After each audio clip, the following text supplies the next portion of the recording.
भारत माता की, भारत माता की।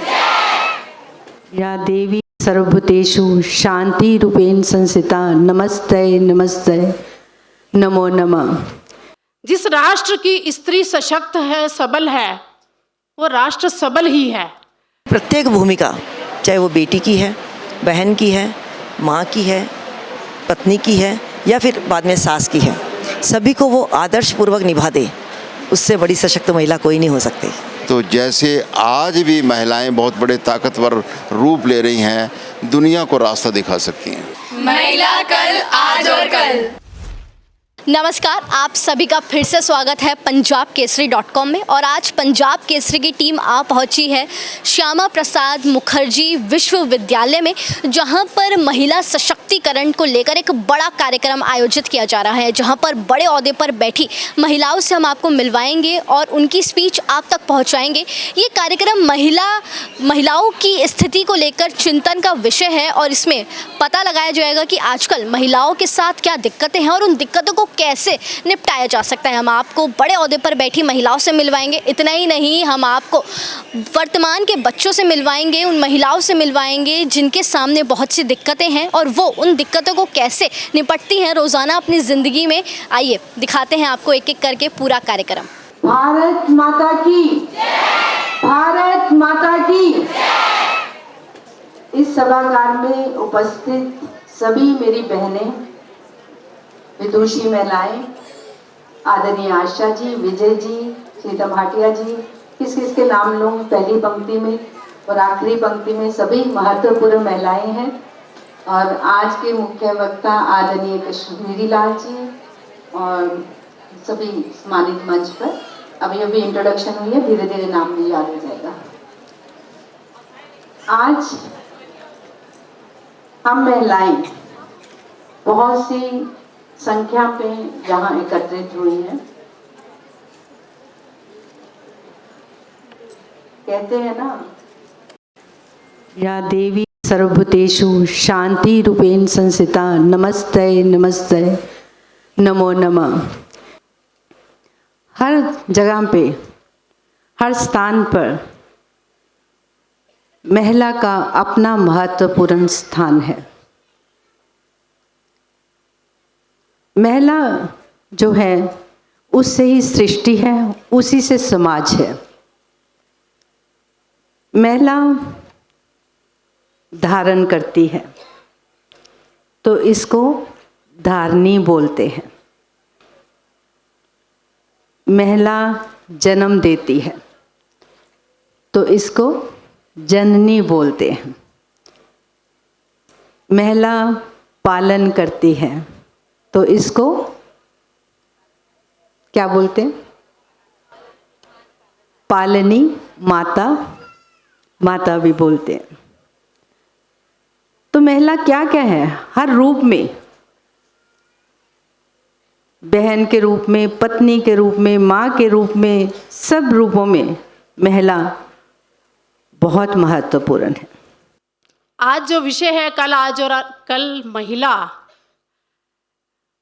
मेरे अपने अनुभव के आधार पे, क्योंकि मैं मातृ संगठन में बचपन से काम कर रही हूँ, तो मुझे ऐसा कभी लगा नहीं कि महिलाओं के लिए इतना गहन चिंतन, क्योंकि मुझे पता है ये स्वीकार्यता ही है हमारे संगठन में, बचपन से ये शिक्षा ही है कि स्त्री जो है वो राष्ट्र की आधारशिला है। जिस राष्ट्र की स्त्री सशक्त है, सबल है, वो राष्ट्र सबल ही है। और भारत की स्त्री देवी नारायणी संज्ञा में है तो भारत सबल ही है, यह निश्चित है। ये संस्कार हमें परिपक्वता से समझाया गया है। कहीं ना कहीं इसमें कोई त्रुटि आई है तो उसको ठीक करने के लिए हम सब इस प्रकार के मिलनों का आयोजन, इस प्रकार के चिंतन का आयोजन आज करने की आवश्यकता लगती है। भारतीय दर्शन के आधार पे बात करते हैं तो दो दर्शन पहले हुए, एक यूनान का दर्शन, भारत का दर्शन। यूनान के दर्शन के अंतर्गत भौतिकवाद, सैद्धांतिकवाद और भारतीय दर्शन के अनुसार अध्यात्म एवं व्यवहारिक चिंतन किया गया। और यूनान के दर्शन के माध्यम से भी 3 प्रश्न उन्होंने निकाले। किससे देखना, क्या देखना, क्यों देखना। उन्होंने ये चिंतन किया अपने दर्शन के आधार पे। तो उस चिंतन के आधार पे उन्होंने ये निकाला, संसार को देखना, आनंद और मजे लेने के लिए देखना, और क्यों देखना, तो सुख सुविधा, सुख उपभोग करने के लिए देखना।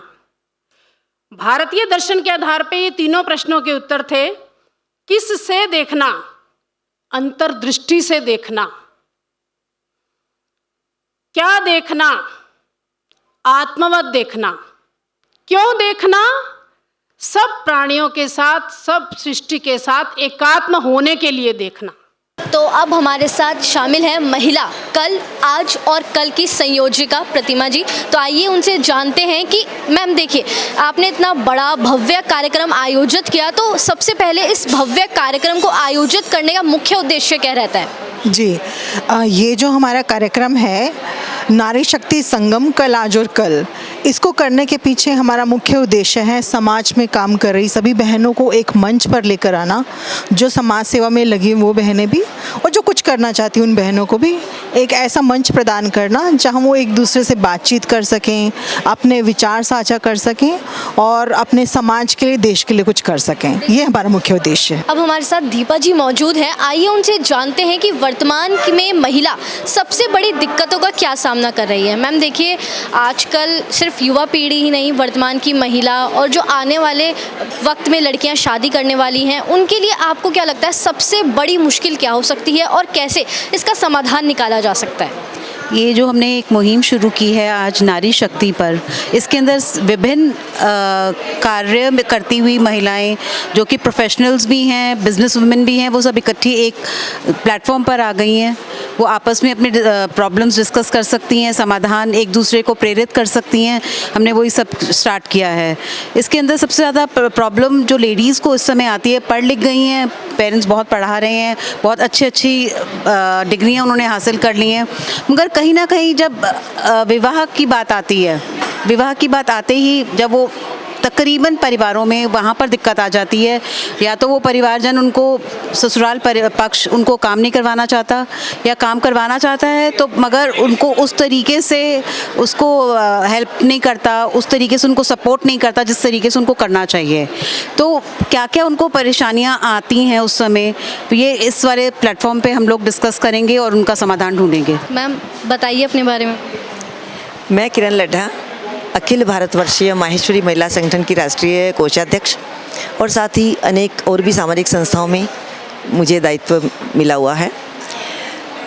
जीवन का मूल उद्देश्य मेरा यही है कि महिला शक्ति अपनी स्वयं की शक्तियों को जाने, क्योंकि एक महिला जब सशक्त है तो पूरा परिवार सशक्त है, और जब परिवार सशक्त है तो हमारा पूरा समाज सशक्त है। और महिला सशक्तिकरण का मतलब मेरे दृष्टिकोण में ये नहीं है कि वो सिर्फ पढ़ लिख जाए या वो वर्किंग बन जाए, बल्कि वो मानसिक रूप से, शारीरिक रूप से, बौद्धिक रूप से, आर्थिक रूप से और सांस्कृतिक रूप से, इन सभी क्षेत्र में वो सशक्त हो और अपनी स्त्रीयोचित गुण जो ईश्वर ने उन्हें दिए हैं उनको उपयोग करते हुए वो अपनी प्रत्येक भूमिका, चाहे वो बेटी की है, बहन की है, माँ की है, पत्नी की है या फिर बाद में सास की है, सभी को वो आदर्शपूर्वक निभा दे, उससे बड़ी सशक्त महिला कोई नहीं हो सकती। तो अब हमारे साथ मौजूद हैं कश्मीरी लाल जी। आइए उनसे जानते हैं कि महिला सशक्तिकरण के बारे में उनका क्या मानना है। देखिए, इतना बड़ा भव्य आयोजन किया गया, तो आपके हिसाब से इस कार्यक्रम की सबसे खास बात आपको क्या लगी?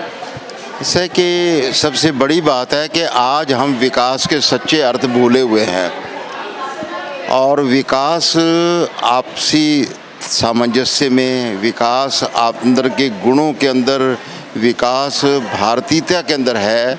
तो आज सब बहनों ने चर्चा करके, उसके बाद अलग अलग ग्रुपों में बैठ कर के इस पर विशद विचार किया, और किस प्रकार से भारत के विकास में और विश्व के विकास में नारी का योगदान हो सकता है, महिलाओं का योगदान हो सकता है, इस पर खूब चर्चा हुई और अच्छा कार्यक्रम सफल हुआ।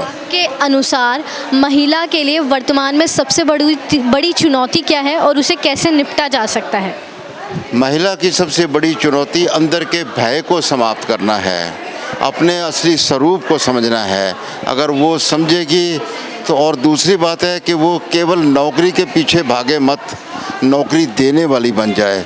और तीसरी बात है, उसकी बड़ी चुनौती है ये जो ब्रांड बड़े बड़े दिखाए जा रहे हैं, जो जिस प्रकार के टीवी के ऊपर प्रचार होता है उसका गुलाम न बन करके, और जो भारतीय जिस प्रकार की रसोई रही है, भारत की जिस प्रकार की औषधि रही है, भारत की व्यायाम पद्धति रही है, भारत के बच्चों को संस्कार देने की पद्धति रही है, तो इस ब्रांड को टीवी से आकर्षित ना होकर के अपने साहित्य को, अपने इतिहास को, अपने घर को देखे। अगर इस चुनौती को पार पाती है तो जैसे आज भी महिलाएं बहुत बड़े ताकतवर रूप ले रही हैं, दुनिया को रास्ता दिखा सकती हैं। धन्यवाद। तो अब हमारे साथ कुछ कॉलेज की छात्राएं मौजूद हैं, आइए उनसे जानते हैं कि नारी शक्ति का अर्थ उन लोगों के लिए क्या है। तो देखिए, आप सब महिला हैं, आप बहुत समझती होंगी कि एक नारी के जीवन में क्या दिक्कतें रहती हैं। तो आप सबके हिसाब से एक मेन प्रॉब्लम जो आज की हम जैसी युवा पीढ़ी नारियों के लिए है, आप लोगों को क्या लगता है? मेरे हिसाब से सेफ्टी। जब वुमेन कहीं भी बाहर काम करने जाती है तो सबसे पहले उनको ज़रूरत होती है कि सेफ्टी हो, उनको कि उनका काम तब भी हो, चाहे लेट नाइट हो, दिन में हो, तो उनको सेफ्टी मिले। सबसे ज़रूरी यही है मेरे लिए। आप में से कितनों को लगता है कि एज अ गर्ल हम सबको जॉब करनी चाहिए आगे बढ़ने के लिए? सभी को लगता होगा ना। तो इस बीच में एक लड़की को क्या फेस करना पड़ता है, क्या दिक्कतें आती हैं आपके हिसाब से? एक फैमिली का देखना पड़ता है। एज अ वुमेन हम अपनी मदर को देखते हैं, वो हमेशा फैमिली को आगे रखते हैं कि मैं अपनी फैमिली को सारी सर्विस प्रोवाइड कर पाऊँ, उनके लिए देखते हैं।